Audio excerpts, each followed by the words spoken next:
Jauna iekārta, kas darīs brīnumus.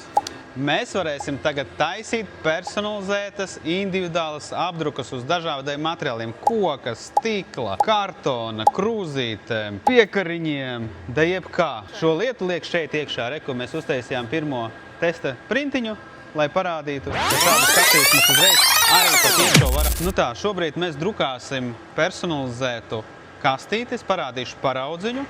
Kā tas viss notiekās? Tad mēs iegādājāmies iekārtu, kura drukā pa tiešo uz dažādiem materiāliem.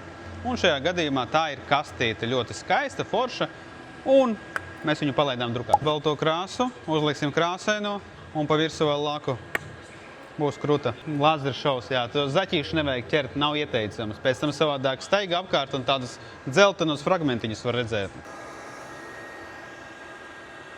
Un tāds paskaties, kāds efekts izskatās. Spīd un laistās. Un galvenais, ka viņš ir gatavs uzreiz.